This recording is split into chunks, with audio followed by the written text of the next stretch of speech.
Hello everybody and welcome to the third and final part of this mini-series showing how to make a model. In this episode we're going to look at how to paint the Jeep you see in front of you using the supplied colours from the kit, and then we're going to look on how to detail it with some weathering, and then finally how to construct a base to put it on and make it look like it's in a scene.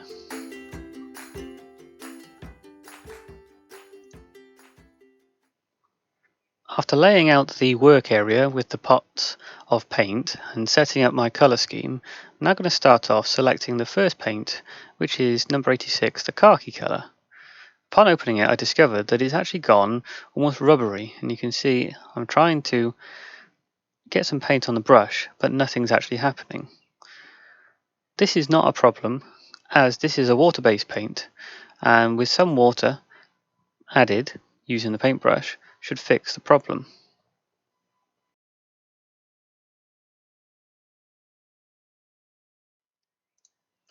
You'll find most starter sets now come with water-based paints, or acrylics as they're known, rather than the enamel paints. Enamel paints require thinners and other chemicals to clean brushes at the end, and can cause irritation to your skin. However, water-based paints are a lot easier, I find, because it's easy to keep the brushes clean. Even if paint goes hard on one, you can just run it under the tap or use some sort of cleaner that's non-toxic, and you have an instantly revived brush. Now here I've started painting the Jeep. What you will find with these paints is one coat will not be enough, and it doesn't matter that if it is a bit streaky on the first coat, because you're going to build it up in several layers. Another thing to note as well, I've started with the most common colour on the Jeep, this being the khaki colour, so it doesn't matter if I get it on other areas that are going to have different colours on. I'd rather paint it all over and get that base coat of paint done first, and then I can put the finer detail paints on, such as the black for the wheels and the red and the tan colours in the seats. The red is of course for the lights and the side little dots as well.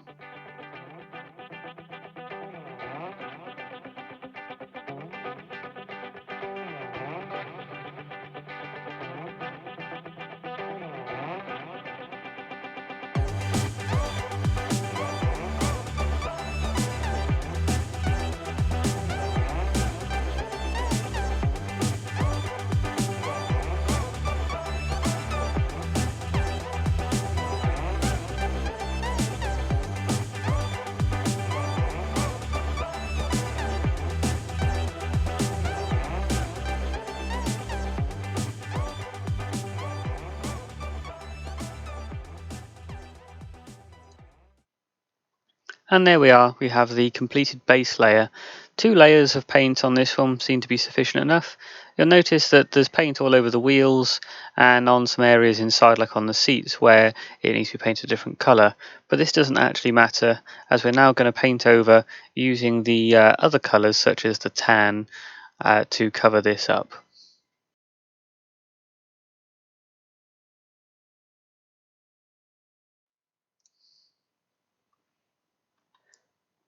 Make sure you only put a very small amount of paint on the brush for this part, as it's quite easy to stray and paint the wrong area.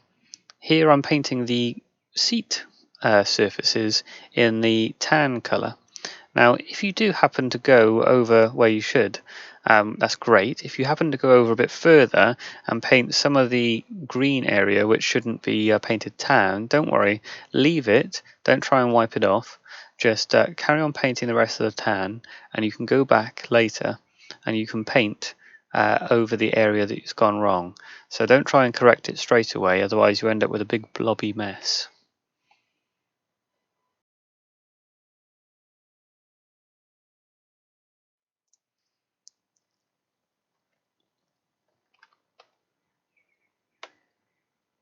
Once the tan is complete, I'm going to wipe the brush off again, and then I'm going to start painting the wheels. So I've opened the pot of black paint. With a small amount on the brush, gently start applying the black around the wheels, taking care not to get any inside the rim. You'll find you may have to use several different angles to get paint to go onto the wheel, As you can see, I'm turning it around. Again, if you do make a mistake, don't worry about it. Finish off the colour you're using and then go back later on with the correcting colour and paint carefully over the area that needs correcting. Once you have painted all the wheels, including the front wheel, you should end up with something that looks like this. Very nice, neat and clean, but the Jeeps were never this nice, except for perhaps when they left the factory. So what we're going to do now is look at weathering. Now the simplest way to weather this Jeep is to give it a wash of very, very diluted paint. So here I'm getting lots of water from the makeshift water holder and putting it on the plastic. And then with a small bit of black paint, I'll add it to the water, mix it in until it's very diluted. And what this will do is, if you brush it all over the model, sides, insides, even the windscreen, the diluted paint will run to the recesses and highlight and bring out features, but it will give it that slightly used look. And by building this up in layers, you can also get the effect of worn areas. Best thing to do with this though is to experiment on a small area first, as I have done, and now I'm happy with the effect. I'm going all over the bonnet. You can, if you wish, use your thumb to wash off part of it or wipe off part of it, and that way then you get some cleaner areas and the recesses get all the grimy look to them. Once this is complete, you'll find that you will have quite an interesting looking model, a bit more realistic than the shiny brand new effect of before. Of course, you don't have to use just black, you can dilute other colours, browns and so on, and build up different layers of washes to get the effect. Now that the model is complete, let's look at creating a base for it to sit on, a bit of landscape. For this, you'll need a small piece of wood. A variety of basing options are available. I'm using some mud sand effect, some scatter, or if you prefer you can use imitation grass effect. To start off with, I thoroughly mixed this pot because it is essentially a paint with a lot of sand in it. I'd recommend using a brush you don't mind possibly messing up, simply because it being full of sand, it could go hard in it and cause bristles to fray. Don't use your fine detail brushes for this. To start with, I'm just going to spread it all over the base, covering up every inch of the wood. While it's still wet, I'm going to get my scatter material and just by hand scatter this on the top. Now I'm going to try and make a slight track effect by only putting it in two corners. So we've got the top left corner, and then once I've gone and got the top left corner, I'm going to aim for filling the top bottom right corner as well, and then do a narrow line down the center of the muddy area to hopefully make it look like a muddied track.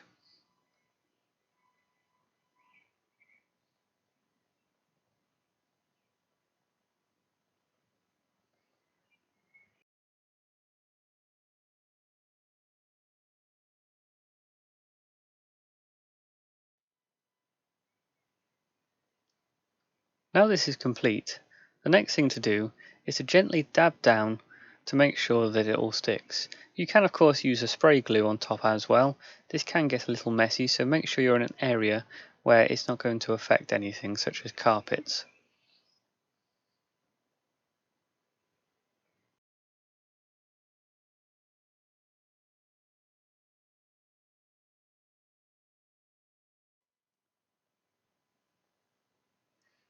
And there we are.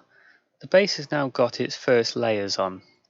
The next thing we're going to look at is adding some tufts and shrubbery to it, just to give it a less flat feel. I use Battlefield basing tufts. They're quite easy to use. Once you've opened them, they just come on a strip. They're self-adhesive, so all you have to do is peel them off and press them into place. I can of course also use static grass. This requires a few other things and will be covered in a future video.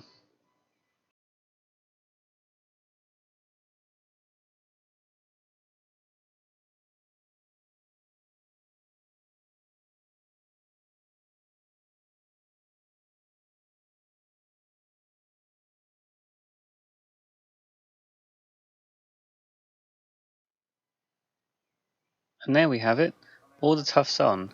Now attaching the Jeep to the base, I've used some glue, but while it was still wet, pressed it in, and there you can see the final finished piece. Still got some rough edges on that wood, so the best thing to do is paint it in black. And as you can see, painted in black, it looks rather good. It takes the eye away from the wood and you see the scene. I've left space behind the Jeep because in this kit was also two trailers. One is a howitzer and one is just a normal 3/4 ton trailer.